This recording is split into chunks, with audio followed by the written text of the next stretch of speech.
Hi, ഞാൻ നാജ. എല്ലാവർക്കും നമസ്കാരം. എല്ലാവരും സേഫായും സുഖമായും ഇരിക്കുന്നു എന്ന് പ്രതീക്ഷിക്കുന്നു. വെൽക്കം ബാക്ക് ടു നാജ തട്സ് അടുക്കള. ഇന്ന് ഞാൻ ഒരു സാധാ കരിമീൻ ഫ്രൈയുടെ റെസിപ്പി ആയിട്ടാണ് വന്നിരിക്കുന്നത്. എങ്ങനെയാണെന്ന് നോക്കാം.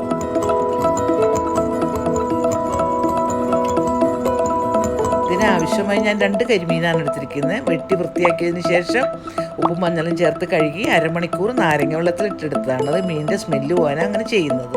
ഇനി വേണ്ട അരപ്പിനുള്ളത് മുളക് പൊടി 2 teaspoon, Kashmiri chilli powder 1 teaspoon, മഞ്ഞൾ പൊടി 1/2 ടീസ്പൂൺ,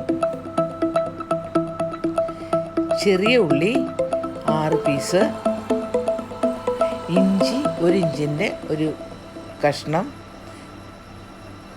വെളുത്തുള്ളി അല്ലികൾ 5 എണ്ണം,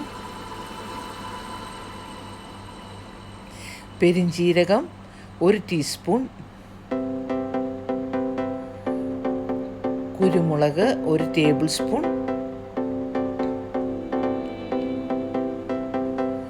ഉപ്പ് പാകത്തിന്, വിനീഗർ അല്ലെങ്കിൽ ചെറുനാരങ്ങ നീര് 1 ടേബിൾ സ്പൂൺ, അരിപ്പൊടി 1 ടീസ്പൂൺ,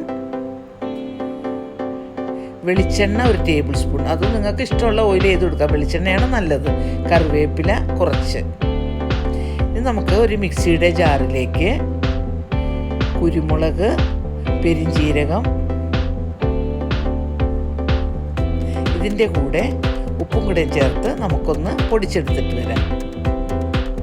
ഇപ്പോൾ ഇതാ പൊടിഞ്ഞിട്ടുണ്ട്. അതിലേക്ക് നമുക്ക് എടുത്തു വച്ചിരിക്കുന്ന ഇഞ്ചി, വെളുത്തുള്ളി, ചുമന്നുള്ളി, വിനീഗർ അല്ലെങ്കിൽ ചെറുനാരങ്ങ നീര്, ഓയില്, വെളിച്ചെണ്ണ അല്ലെങ്കിൽ ഓയില്, കറിവേപ്പില ആ തണ്ടോട് കൂടി ഇട്ട് കൊടുക്കണം. ഇനി നമുക്കതിലേക്ക് മുളകും പൊടിയും മഞ്ഞളും കാശ്മീരി ചില്ലിയും എല്ലാം ചേർത്ത് നല്ല ഫൈൻ പേസ്റ്റായിട്ട് അരയ്ക്കാം. നമ്മൾ എടുത്തു വെച്ചിരിക്കുന്ന വിനീഗറും വെളിച്ചെണ്ണയും അരപ്പിന് പോരാന്നുണ്ടെങ്കിൽ കുറച്ചുകൂടെ ചേർത്ത് കൊടുക്കാവുന്നതാണ്. അതിനുശേഷം ആ അരച്ച അരപ്പിൽ നിന്ന് നമുക്ക് കുറച്ചെടുക്കാം. മുഴുവൻ അരപ്പ് വേണ്ടി വരില്ല. അതുകൊണ്ട് നമുക്ക് കുറച്ചെടുത്ത് അതിലേക്ക് 1 ടീസ്പൂൺ അരിപ്പൊടി ചേർത്ത് നല്ലതുപോലെ മിക്സ് ചെയ്ത് കൊടുക്കാം. ഈ അരിപ്പൊടി ചേർക്കണം എന്തിനാന്ന് വെച്ചാൽ മീനിൽ ഈ അരപ്പ് നന്നായിട്ട് പറ്റിയിരിക്കാനായിട്ടാണ്. അപ്പോൾ എണ്ണയിലിടുമ്പോൾ ഈ അരപ്പ് മീനിൽ നിന്ന് വിട്ടുപോകില്ല.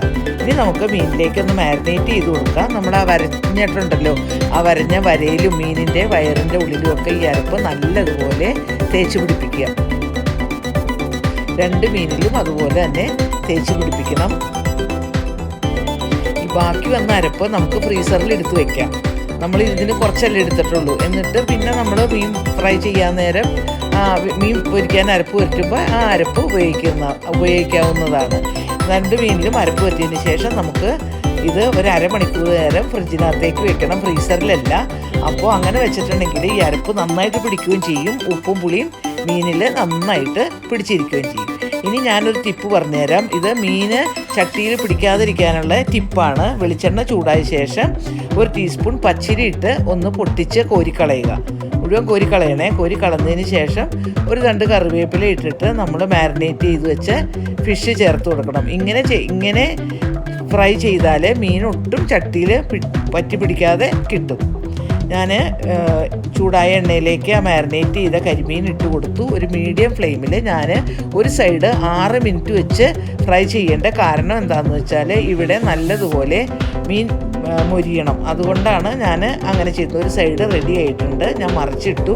അപ്പോൾ നിങ്ങൾ നിങ്ങളുടെ വേവിൻ്റെ മൂപ്പിൻ്റെ അനുസരിച്ചിട്ട് നിങ്ങൾ ഫ്രൈ ചെയ്തെടുക്കുക. ചിലവർക്ക് അധികം ഫ്രൈ ആവണത് ഇഷ്ടമല്ലല്ലോ. അപ്പോൾ നമ്മുടെ മീൻ ഏകദേശം റെഡി ആയിട്ടുണ്ട്. ഇനി നമുക്ക് എണ്ണയിൽ നിന്ന് അത് കോരിയെടുക്കാം. ഒരു അരിപ്പത്തവി വെച്ചിട്ട് കോരി എടുക്കാം. ഞാൻ ഒരു പാത്രത്തിൽ ടിഷ്യൂ പേപ്പർ ഇട്ട് വെച്ചിട്ടുണ്ട്. ഈ ഫ്രൈ ചെയ്ത് വെച്ച മീൻ അതിൽ വെച്ച് കൊടുക്കാം. കണ്ട ഒരു തുള്ളി പോലും ചട്ടിയിൽ പിടിച്ചിട്ടില്ല. നല്ല ഈസി ആയിട്ട് വന്നു. അത് ഞാൻ ടിഷ്യൂ പേപ്പറിൽ വെച്ച് കൊടുക്കുകയാണ്. പിന്നെ കുറച്ച് അരപ്പ് പോയത് നമുക്ക് അത് കോരി എടുത്തിട്ട് ഈ മീനിനകത്തേക്ക് തന്നെ അങ്ങ് സ്പ്രിങ്കിൾ ചെയ്ത് കൊടുക്കാം. കണ്ടോ?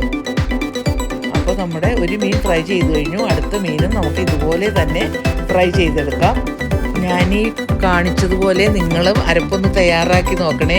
ഇങ്ങനെ അരപ്പ് തയ്യാറാക്കി മീനിൽ പുരട്ടി ഫ്രൈ ചെയ്താൽ വളരെ ടേസ്റ്റിയാണ്. അപ്പോൾ നിങ്ങളെല്ലാവരും ഇതുപോലെ ഒന്ന് ട്രൈ ചെയ്ത് നോക്കുക. ഞാൻ ദേ രണ്ടാമത്തെ മീനും ഫ്രൈ ചെയ്തെടുത്തിട്ടുണ്ട്. അപ്പോൾ എൻ്റെ വീഡിയോ നിങ്ങൾക്ക് ഇഷ്ടപ്പെട്ട് കാണുമല്ലോ അല്ലേ?